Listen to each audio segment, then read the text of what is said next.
Racine, une tribune d'actualité sur la diversité culturelle et le vivre ensemble. Réflexion et analyse politique, enjeux sociaux et culturels, hommage et reconnaissance. À tous les mercredis matins de 8h à 9h avec Mohamed Baroun, en direct du 102.3 FM. Bon matin, chères auditrices, chers auditeurs. Plaisir de vous retrouver ce mercredi 25 novembre 2020. Au programme, aujourd'hui, les travaux de la Commission sur le développement social et la diversité montréalaise, l'exploitation sexuelle des mineurs, la journée internationale pour l'élimination de la violence à l'égard des femmes, et nous continuons notre tournée de vie de quartier, aujourd'hui avec l'arrondissement Annecy-Cartierville. Restez à l'écoute, de retour après une courte pause. Après la Chine, Montréal-Nord, Villeray, Saint-Michel, Parc Extension, aujourd'hui nous continuons notre tournée de vie de quartier avec l'arrondissement Annecy-Cartierville. Et je reçois Madame Émilie Thuillier, mairesse de l'arrondissement. Madame Thuillier, bonjour. Oui, bonjour.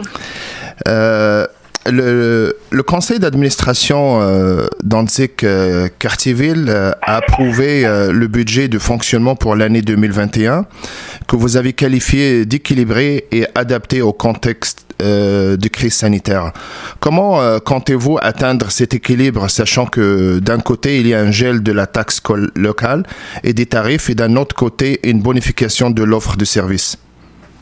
Oui, écoutez, on a travaillé très, très fort, autant à l'arrondissement qu'à la ville-centre, là, pour restreindre les dépenses au maximum, tenter de trouver des pistes d'économie. Les fonctionnaires ont travaillé eux-mêmes à trouver des pistes d'économie pour ne pas augmenter le fardeau fiscal des Montréalais, des Montréalaises. Et dans l'arrondissement d'Annecy-Cartierville, en fait, le tout se traduit par une baisse générale des taxes d'environ 1%. Donc, évidemment, là, ça, c'est une moyenne. Il y a des gens qui auront une baisse de taxes plus grande, des gens qui auront une petite augmentation de taxes, mais en moyenne, il y aura une baisse en absolu là, des taxes de 1%. Donc, c'est vraiment du jamais vu et c'est pour répondre aux besoins des gens en ces temps de pandémie. L'arrondissement va adopter en 2021 son nouveau plan de développement social. Quelles sont les grandes orientations de ce plan? En fait, on est en train de les développer avec les deux tables de quartier et d'autres organismes, donc le CLIC et Solidarité Antique, qui sont en train ou qui ont déjà fait leur planification également. Donc, on est en train de travailler avec eux pour voir dans quel domaine et quel type d'action l'arrondissement quel geste on doit poser pour avoir un développement social équilibré dans le quartier. Donc, on est beaucoup dans la réponse aux plus vulnérables, mais aussi de trouver des activités pour l'ensemble de la population pour que les gens puissent s'épanouir dans leur quartier. En fait, c'est toujours ça la question lorsqu'on parle de développement social, on parle de soutenir les personnes vulnérables, mais il y a de l'appui d'urgence, mais est-ce qu'il y a aussi, il va être associé un accompagnement pour le développement de pouvoir d'agir vers l'autonomie? C'est une bonne question. Ça, c'est vraiment des choses qu'on travaille avec les organismes. On est beaucoup en concertation. Comme là, en ce moment, la pandémie, on a une table avec le CIUS, l'arrondissement et les tables de quartier. On se parle de plus en plus. Ça aurait été vraiment un bon coup de la pandémie. Là. Ça nous aura forcé à plus travailler ensemble, c'est bien. Et sinon, l'autonomie, on cherche plutôt des moyens pour que les citoyens s'engagent. Donc, je pense ici, par exemple, au budget participatif. Et donc, ce sont des moyens pour redonner du pouvoir à la population et pour qu'ils puissent déterminer eux-mêmes certaines choses. Vous avez parlé du budget participatif. Pour la deuxième année consécutive, vous lancez l'édition de ce budget. Comment était la première édition et comment les propositions des citoyens seront-elles évaluées? Alors, un rapide bilan de la première édition. On a eu une centaine d'idées. Il y a eu 10 idées qui ont été soumises au vote. 3 ont été choisies par 1000 personnes qui ont voté. Ce qui me rend le plus fière, c'est des 1000 personnes qui ont voté. Il y a des gens qui ont voté pour la première fois de leur vie, ou parce qu'ils avaient moins de 18 ans, ou parce qu'ils n'avaient pas la citoyenneté canadienne. Donc ça, c'est vraiment bien. Le premier projet vient d'être mis en place, donc le dépôt volontaire d'hiver. Le deuxième deuxième projet, ce sont des activités extérieures hivernales, donc ça s'en vient là, au mois de janvier, février, mars. Et le troisième projet, les bateaux électriques sur la rivière des Prairies, devrait se faire à l'été 2021. Donc ça, c'est la première année. Là, cette année, vous voyez, il y avait le premier atelier hier soir. Donc j'ai bien hâte de voir quelles vont être les propositions des gens et le calendrier. Dans le fond, cette année, c'est pour voter les budgets en juin 2021. La mobilité du quartier est un enjeu très important pour votre administration qui a annoncé la venue du projet pilote. Pouvez-vous nous donner plus de précisions sur ce projet? Oui, ben là, vous devez parler du projet pilote mobilité de quartier, effectivement, avec Locomotion. Notamment, on travaille aussi avec la chaire de recherche de et le CERC, qui est un centre de recherche là, au Collège Rosemont. Donc, l'objectif, c'est d'améliorer puis de changer les comportements et les habitudes des gens avec des initiatives et des incitatifs positifs également. Donc, de laisser un peu plus la voiture solo, partager notre voiture et utiliser plus le transport en commun et les véhicules, les vélos en fait. Donc, c'est un peu long mais le projet, là, rapidement, c'est qu'on a ouvert avec Locomotion des plateformes de véhicules privés. Donc, on peut prendre le véhicule de notre voisin avec tout un système là, de réservation, d'assurance et tout ça. On a aussi des incitatifs d'autres ordres là, qu'on développe avec la STM, ça c'est à développer. Et on a des vélos qui ont été mis en libre service partagés cet été, des vélos spéciaux, donc ou des vélos cargo. Moi, je m'en suis servi pour balader mon fils de 5 ans. Il a beaucoup aimé ça. Ou des vélos électriques. Donc ça, on les découvre, les vélos électriques, c'est vraiment intéressant. Ça permet, avec beaucoup moins d'efforts, de faire une plus grande distance. Vous avez parlé de l'initiative Locomotion.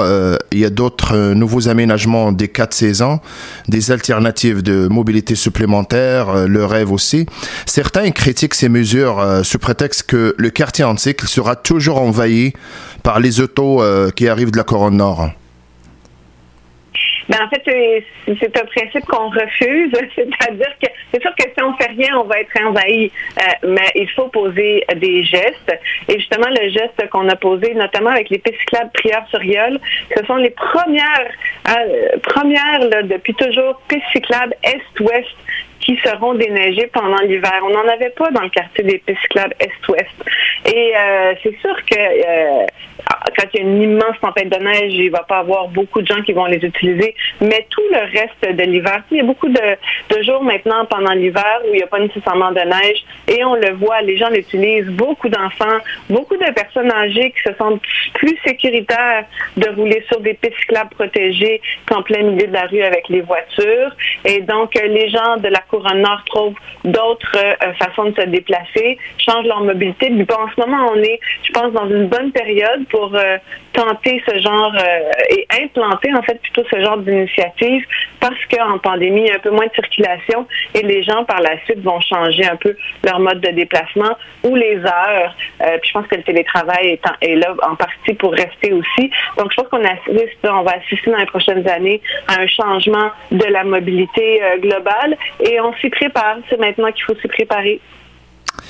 Votre administration, avec la Ville-Centre, appuie le projet de développement du secteur Levain-Est. Quelle est la spécificité de ce projet, votre vision et vos attentes? Écoutez, c'est une grande fierté pour moi parce que c'est un projet que j'ai travaillé personnellement là, depuis le tout début. C'est la première fois qu'on a un site municipal qui se développe en co-construction avec des citoyens. Donc, on a un comité de pilotage citoyen là, qui est chapeauté par Solidarité Antique, l'arrondissement et la Ville-Centre. Donc, la population est là depuis le tout début, parce que le projet n'est pas commencé encore. Là. Vous voyez, il n'y a rien qui a bougé encore, mais il y a énormément d'activités, parce qu'il y a des réunions, les gens se rencontrent pour savoir qu'est-ce qu'ils veulent faire à cet endroit-là. Récemment, il y a une réunion pour le pôle alimentaire. Donc, énormément d'implications citoyennes pour construire le projet dès le départ. Et ce modèle de gouvernance, en tout cas pour le site Louvain-Est, fonctionne très, très bien. Et je vous dirais qu'au niveau du côté de la ville, ils sont très satisfaits aussi de la dynamique qui a réussi à être créée. Donc, on est en train vraiment de jeter les bases pour construire un éco-quartier à même un quartier. C'est une démarche qui est fabuleuse. Est-ce que l'objectif, c'est d'avoir le même concept ailleurs aussi, à Montréal? Ben, le même concept, c'est-à-dire la même dynamique et de... Et après, un éco-quartier, c'est différent selon chaque arrondissement parce qu'il faut que ça réponde aux besoins des gens qui ne sont pas forcément les mêmes. OK. Émilie Tuillier, mairesse d'arrondissement Annecy-Cartierville. Merci, au plaisir. Racine, en direct de la station Centre-Ville 102.3 FM. Nous continuons cette fois avec Madame Renée Chantal Bellinga. Madame Bellinga, bonjour. Bonjour, Monsieur Baron, comment allez-vous? Ça va super bien, vous? Alors, juste pour rappeler nos auditeurs, nos auditrices, vous êtes conseillère d'arrondissement à Montréal-Nord et vous êtes présidente de la Commission sur le développement social et la diversité montréalaise. Exactement ça, M. Baron. Ma première question, l'administration Plante avait réalisé une consultation du milieu communautaire dans le but d'adopter une politique montréalaise de l'action communautaire. Quelles sont les orientations de cette politique de l'action communautaire montréalaise?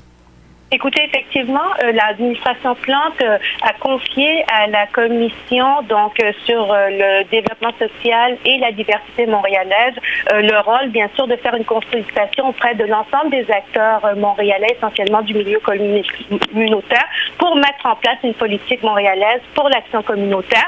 Donc, ça s'est échelonné sur l'année 2019, plusieurs consultations qui ont permis justement d'avoir près de 69 mémoires.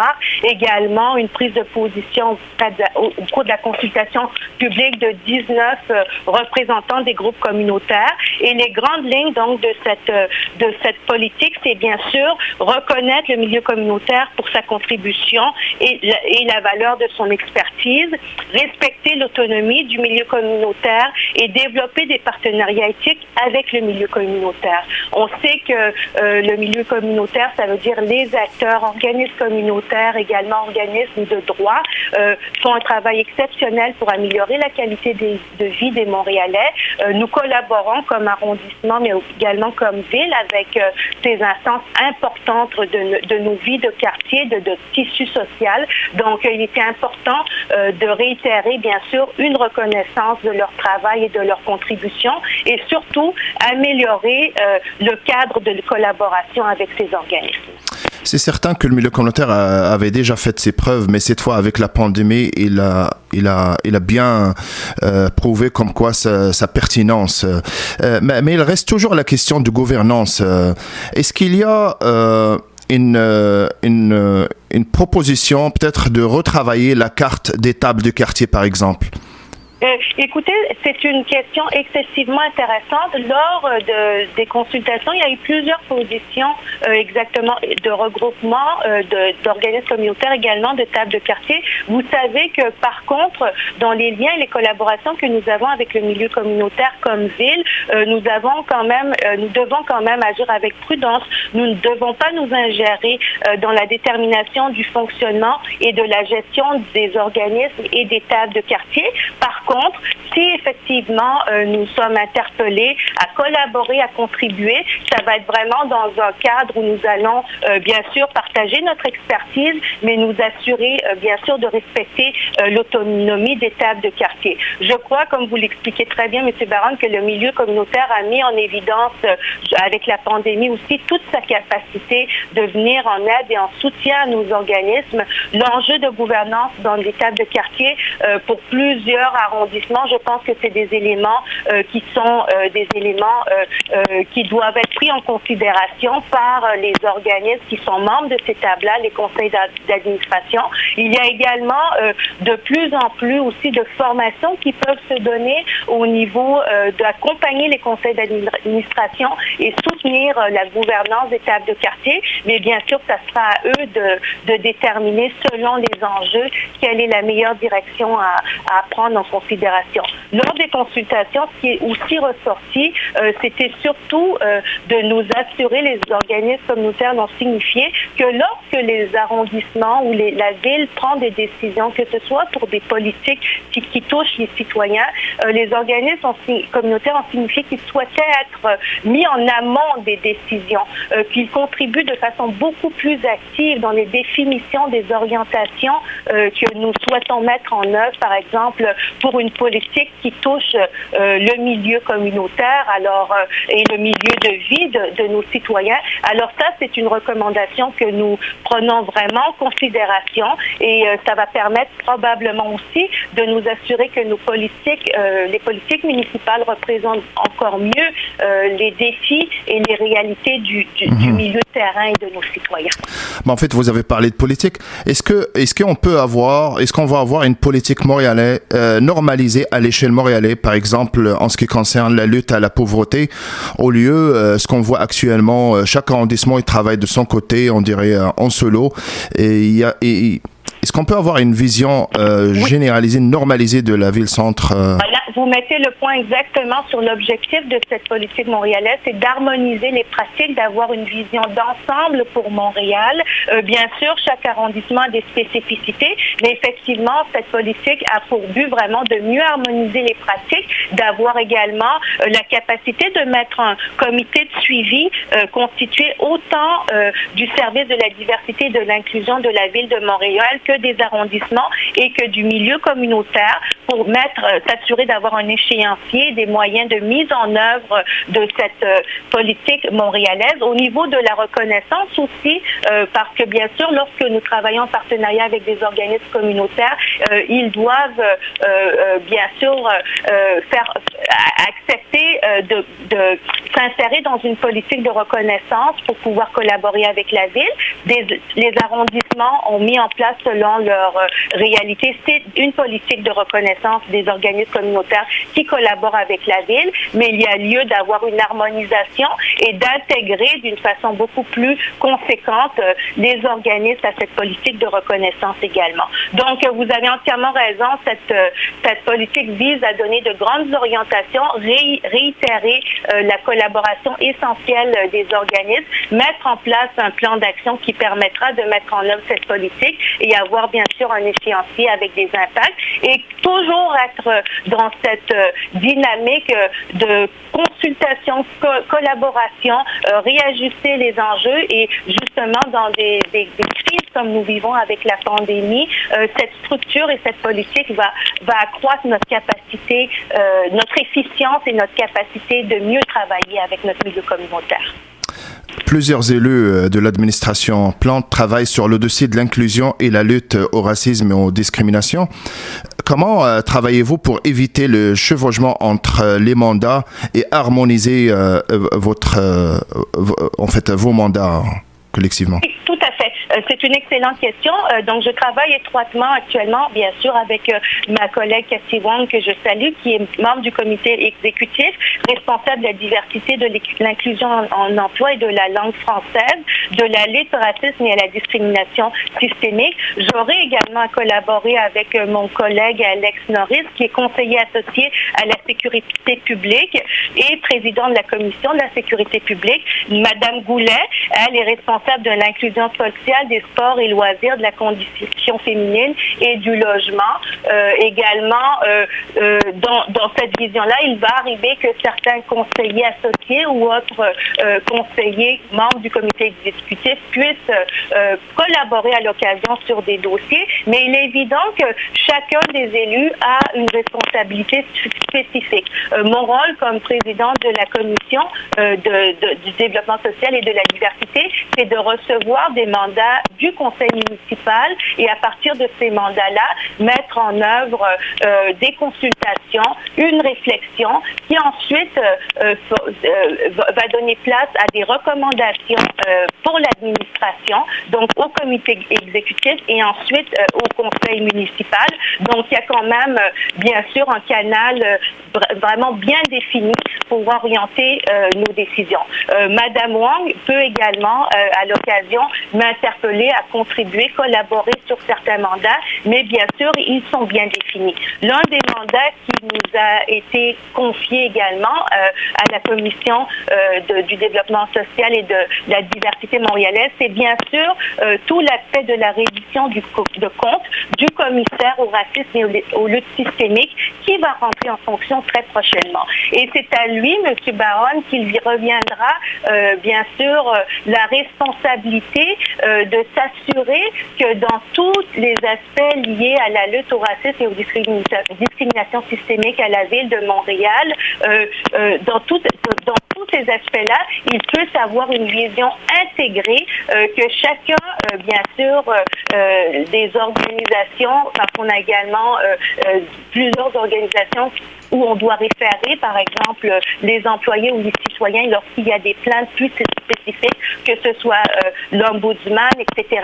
Donc, ça sera également à ce commissaire-là de s'assurer que chacune de ces instances-là puisse bien accompagner les citoyens, qu'il n'y a pas de chevauchement. Il y a également tout l'aspect de l'inclusion en emploi où il y aura également des enjeux majeurs, où le commissaire également devra mettre en place un ensemble d'indicateurs et d'éléments de suivi pour s'assurer que les objectifs soient pris en considération et puis qu'on arrive vraiment à atteindre nos objectifs. Et sur différents éléments, il devra d'une certaine façon être le chef d'orchestre dans toute cette vision d'intégration et de suivi par rapport aux luttes et aux discriminations et au racisme systémique. Donc nous, à la commission, nous allons bien sûr attendre que notre commissaire mette en place ses grandes orientations, qu'il définisse son plan d'action et nous allons le recevoir donc pour une réduction de compte avec bien sûr des indicateurs très spécifiques pour nous assurer là, que nous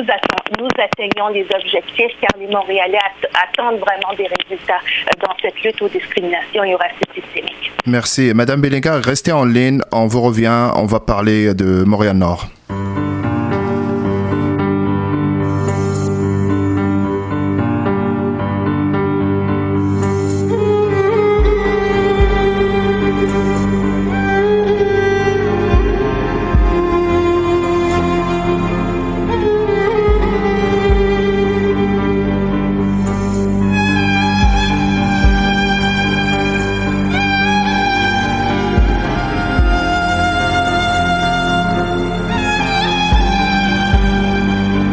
De retour, on continue avec Madame Belinga, conseillère d'arrondissement et présidente de la Commission sur le développement social et la diversité montréalaise.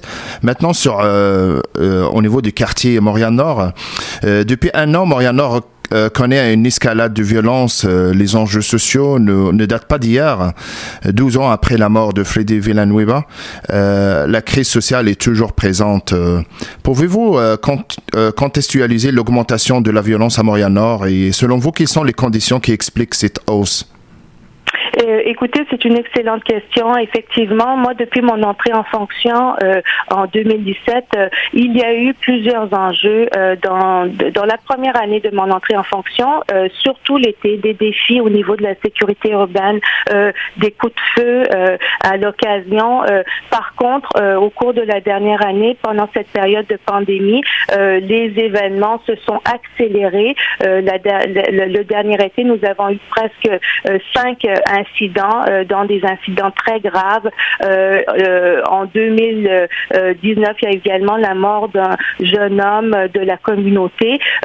Les enjeux d'insécurité et surtout l'augmentation de la violence à Montréal-Nord doivent s'appuyer sur plusieurs facteurs.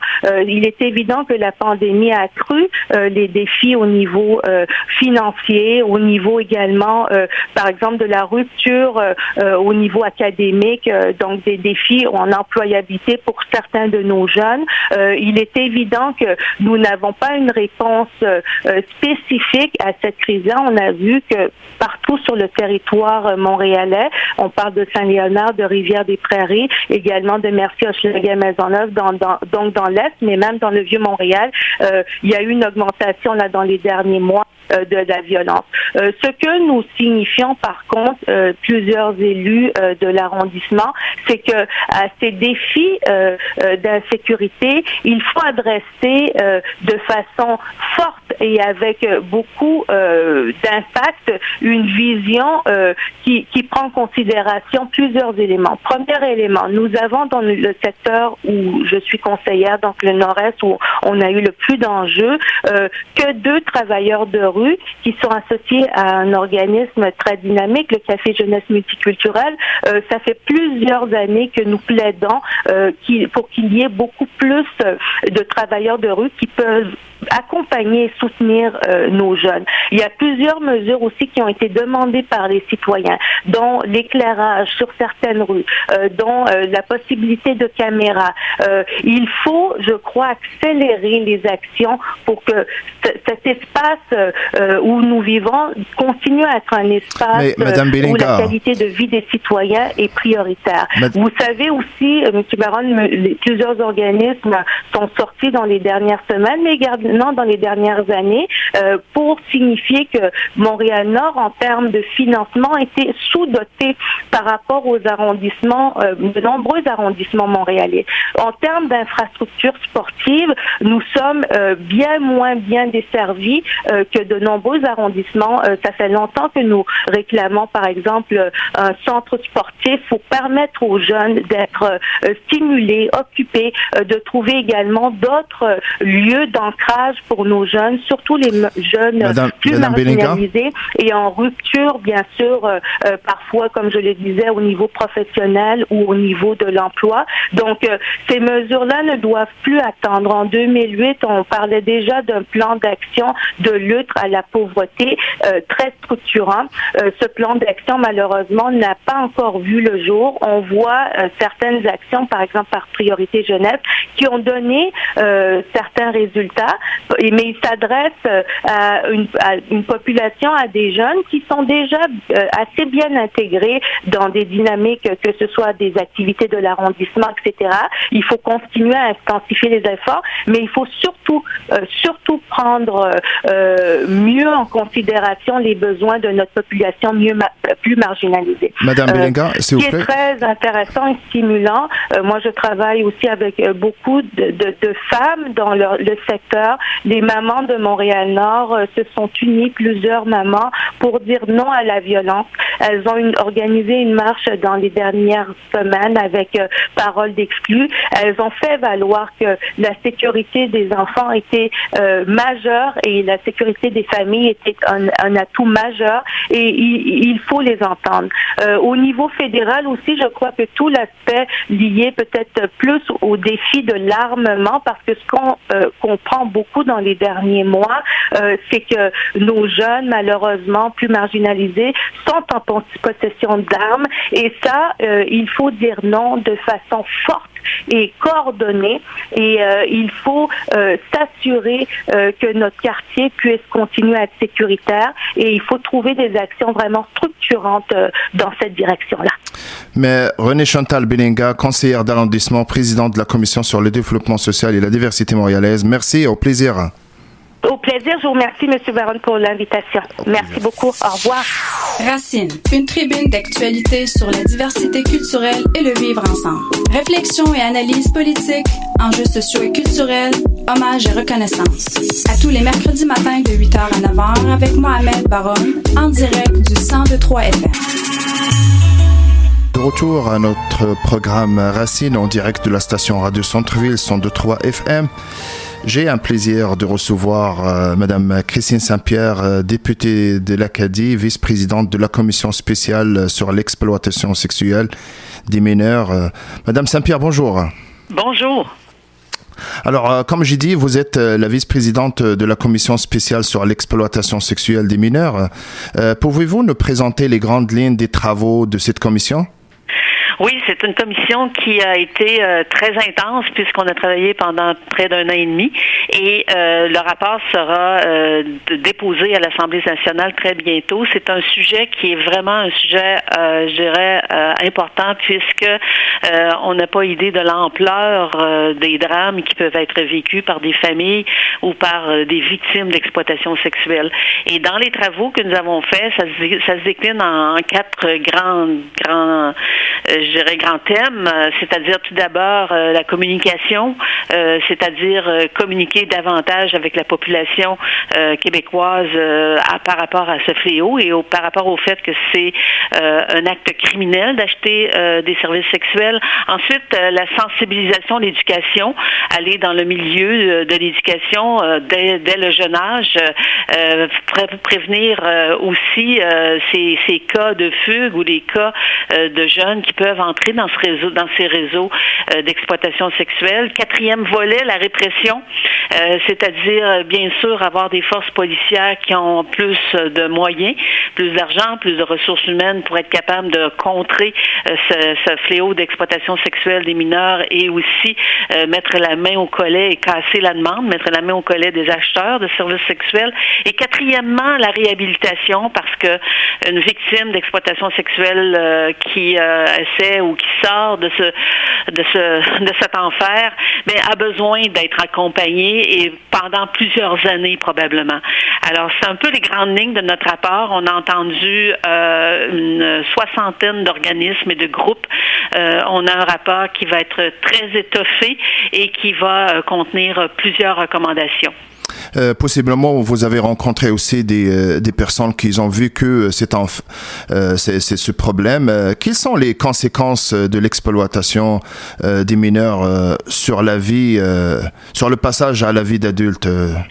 Elles sont terribles parce que la jeune femme ou le jeune homme qui a été victime d'exploitation sexuelle est brisé à vie. On l'a utilisé comme un objet, on l'a utilisé comme une pizza qu'on commande. Alors cette personne-là a besoin de se reconstruire mentalement et a besoin d'être accompagnée sur le plan psychologique bien sûr, mais accompagnée dans sa vie personnelle, pouvoir être logé dans un lieu qui est sécuritaire et pouvoir aussi se préparer à un avenir. Et ça, c'est vraiment, vraiment important. Et aussi aider les parents. Parce que on constate on a constaté dans nos audiences que les parents sont totalement pris au dépourvu, ne savent pas à quelles ressources s'adresser et aussi ont besoin de savoir comment rétablir les liens avec leur enfant. C'est très, très, très complexe, c'est très profond. Le post-traumatisme est important et je pense que on a besoin dans la société québécoise d'une véritable prise de conscience et d'un électrochoc. Prise de conscience par rapport au fait que acheter des services sexuels, c'est criminel. Et on dirait que dans la population, c'est quelque chose qui est banalisé.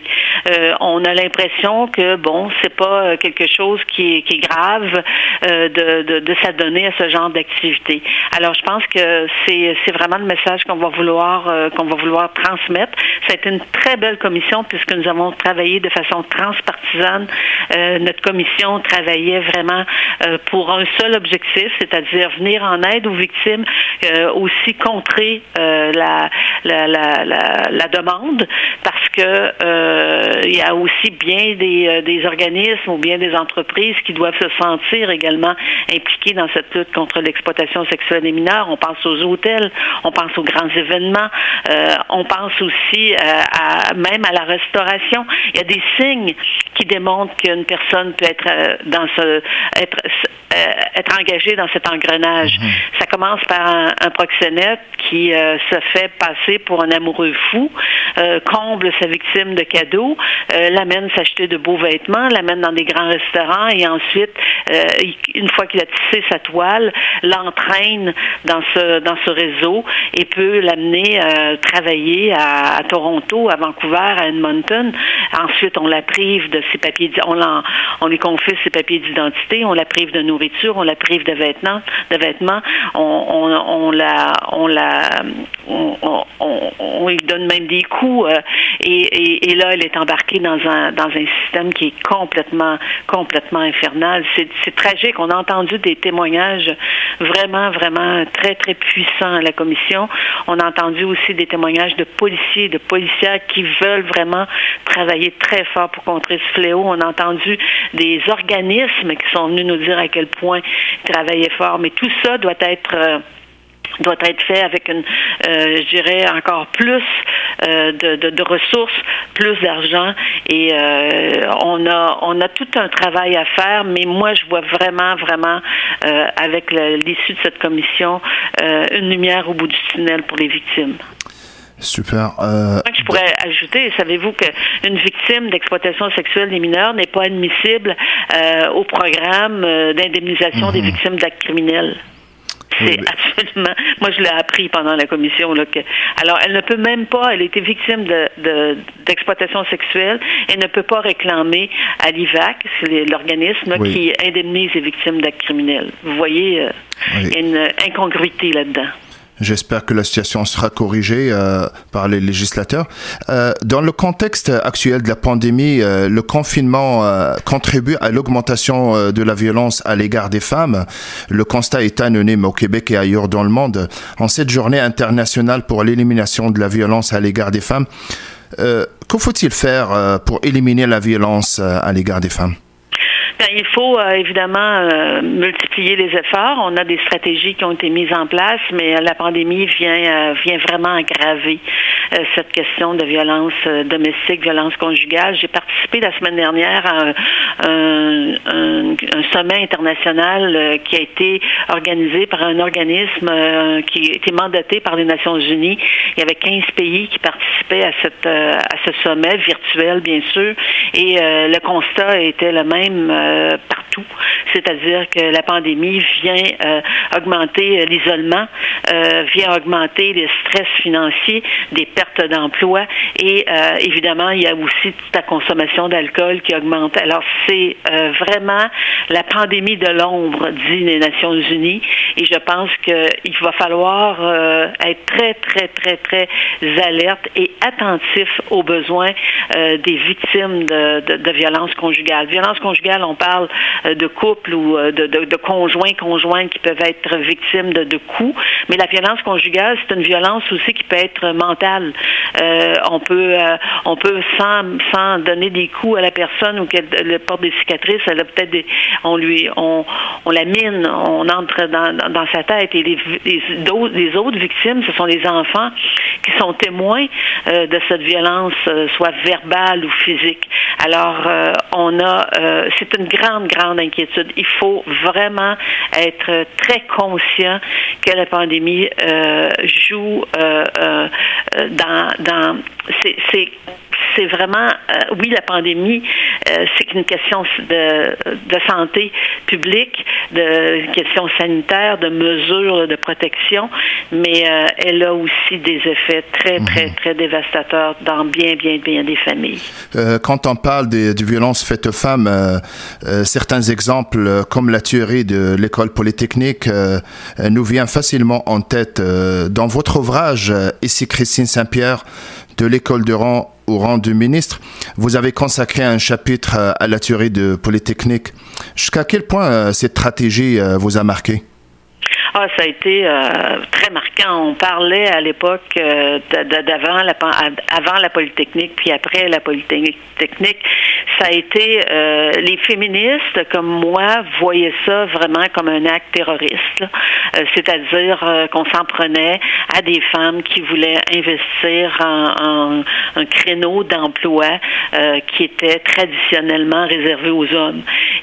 Mais à l'époque, on nous ramenait sur l'idée que c'était tout simplement le geste isolé d'une personne qui était pas bien dans sa tête. Et ça a été reconnu tout à fait récemment que ça a été un geste vraiment contre le féminisme, contre les femmes qui veulent avancer dans la société. À cette époque-là, j'avais 37 ans, donc j'étais au milieu, j'étais en pleine ascension dans ma carrière et j'étais dans une carrière de journaliste qui était aussi une carrière de monde d'hommes. Les femmes qui perçaient en journalisme, c'était vraiment... on avait eu Judith Jasmin, Denise Bombardier qui avait percé avant nous, Lise Payette, mais on était vraiment, nous, dans une période où on avait vraiment à faire notre place et les plafonds de verre, je vous assure, étaient très épais. Ça a été très traumatisant, cet événement-là. Puis moi, je l'ai couvert comme journaliste parce que on m'avait affecté à l'hôpital général de Montréal qui recevait des polytraumatisés et j'ai vu arriver des victimes, j'ai vu arriver des blessés. Il y en est pas arrivé énormément puisqu'on a compris très rapidement dans la soirée que il y avait beaucoup de personnes qui étaient mortes, de femmes qui étaient mortes. Et ça a été un épisode très triste dans l'histoire du Québec et c'est pour ça que j'ai voulu en parler dans mon livre. Mon livre qui a été publié chez Septentrion en septembre dernier raconte ma vie de mon enfance jusqu'à 2018 et à travers 34 chapitres, 34 petites histoires. Et une de ces histoires-là, c'est la Polytechnique, parce que c'est un événement qui m'a marqué. Christine Saint-Pierre, députée de l'Acadie, vice-présidente de la Commission spéciale sur l'exploitation sexuelle des mineurs. Merci beaucoup. Merci et je veux saluer tous vos auditeurs et vous dire en parlant du livre que si vous l'achetez, vous faites aussi un don à la Fondation Paul Gérin-Lajoie parce que je ne touche aucun droit d'auteur. Alors c'est en même temps poser un beau geste pour la Fondation Paul Gérin-Lajoie. Je suis en train de lire actuellement et puis vraiment ça se lit très bien. Merci beaucoup. Merci Mohamed. Au revoir. On continue notre échange en lien avec la Journée internationale pour l'élimination de la violence à l'égard des femmes. Et je reçois Madame Maysoun Faouri, présidente de la table de concertation en violence conjugale secteur nord de Montréal et directrice générale de l'organisme Concertation Femmes. Madame Faouri, bonjour. Oui, bonjour. Alors, comme j'ai dit, aujourd'hui, on célèbre la Journée internationale pour l'élimination de la violence à l'égard des femmes. Pouvez-vous nous présenter la dynamique de la violence conjugale?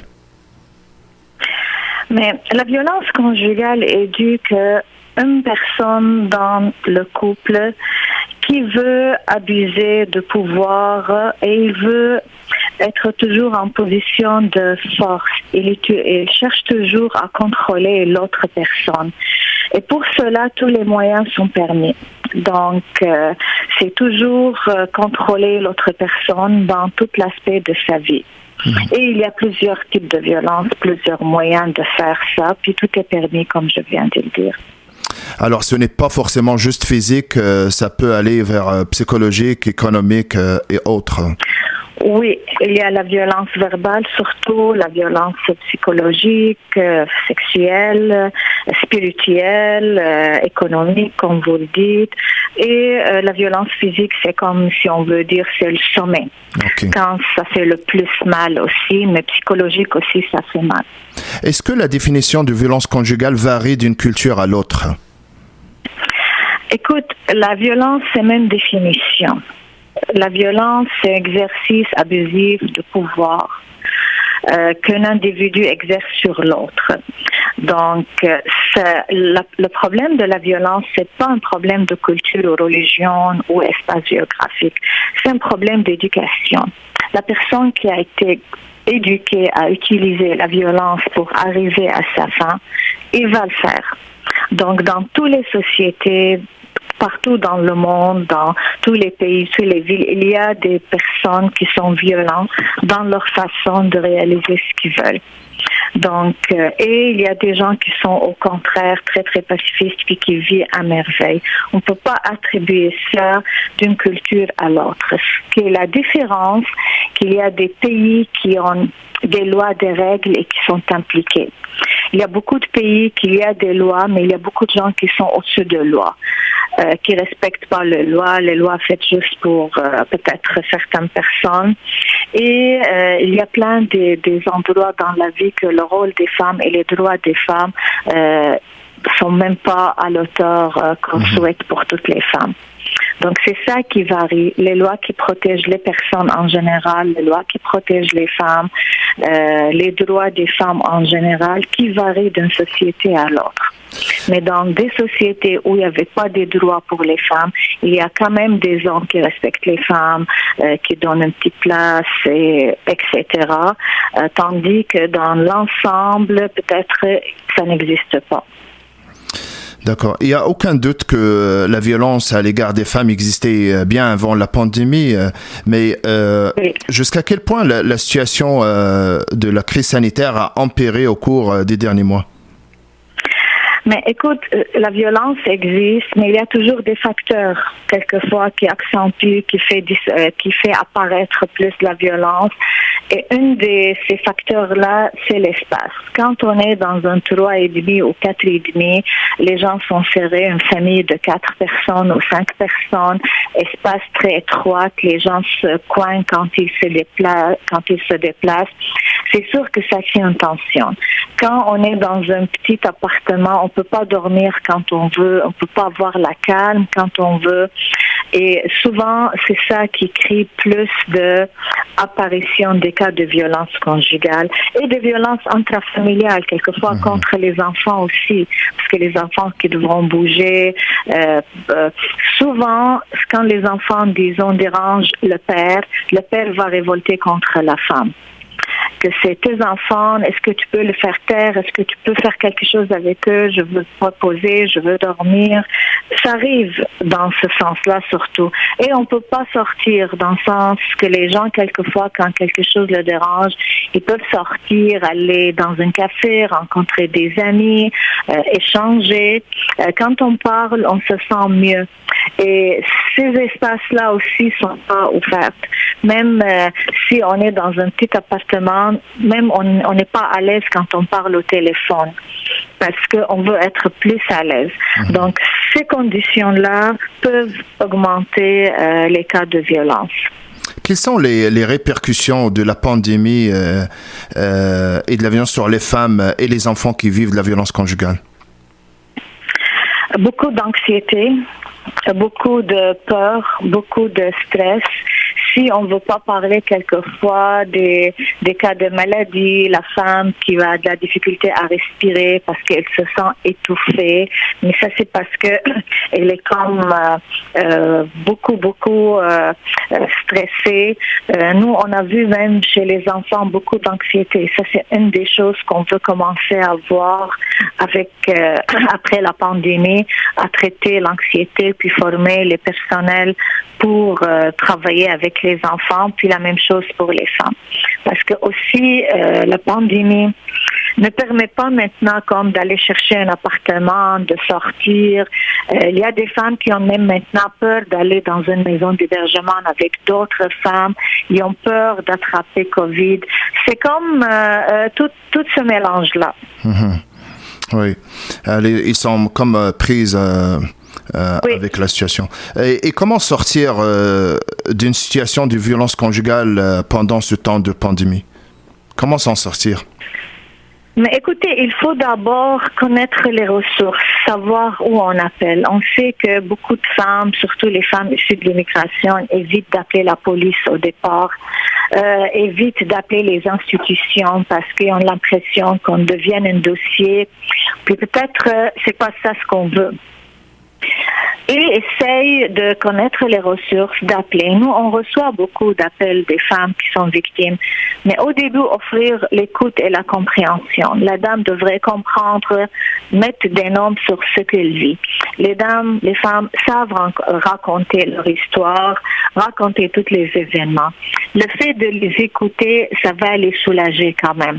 Le fait de comprendre, de voir qu'est-ce que j'ai, c'est quoi la forme de violence que moi je subis, c'est quoi l'impact sur moi, l'impact physique, l'impact psychologique, l'impact sur l'autonomie, parce qu'à tous les niveaux, les femmes peuvent être souffert.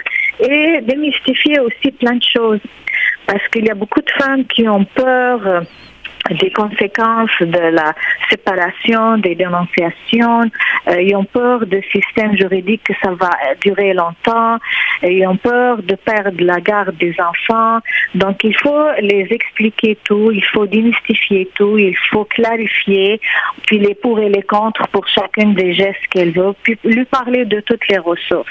Mais d'abord, offrir l'écoute active et aider les femmes à comprendre, puis toujours les femmes qui devront prendre la décision. Il n'y a personne qui prend une décision à la place de notre personne. Quelles sont les actions à faire pour lutter contre la violence conjugale? D'abord, sensibiliser tout le monde, la population en général, informer sur la violence, sur ses formes, sur ses conséquences. Beaucoup de gens ils pensent que la violence juste frappée au physique. Il y a des femmes qui pensent qu'on n'est pas victime de violence parce qu'elles ne me frappent pas. Mais quand on va fouiller un peu, là, il est victime d'autres types de violences. Il faut sensibiliser, informer. Il faut aussi éduquer. Parce que tout commence par l'éducation. Un enfant qui grandit dans une famille où il y a de l'insulte, où il y a des violences, il va reproduire le modèle. C'est pas tous les enfants, mais en général, c'est ça qu'on fait. Que là, il n'y a pas de respect pour ma mère, donc pourquoi respecter les femmes? Ok, le sens de l'amour va être comme bizarre chez un enfant que mon père aime ma mère, mais elle la frappe. Moi, si j'aime mon ami, mais je peux frapper, ça veut dire pas que je l'aime pas. Donc, toutes les notions deviennent confuses dans la tête d'un enfant sur la relation avec les autres. Dès le début, dès le petit âge, il faut commencer par l'éducation pour changer plus tard la façon de faire. Mais c'est très important aussi de vulgariser, simplifier, pour que les gens comprennent. On ne fait pas des discours infinis. Il faut simplifier, il faut vulgariser et beaucoup sensibilisation. Maysoon Fawouri, présidente de la table de concertation de violence conjugale secteur nord de Montréal et directrice générale de l'organisme Concertation Femmes. Merci beaucoup. Merci, chères auditrices, chers auditeurs, d'être avec nous aujourd'hui. Merci à toute l'équipe de l'émission Racine. Merci à notre ami Ron Eddy à la régie. Au plaisir de vous retrouver la semaine prochaine.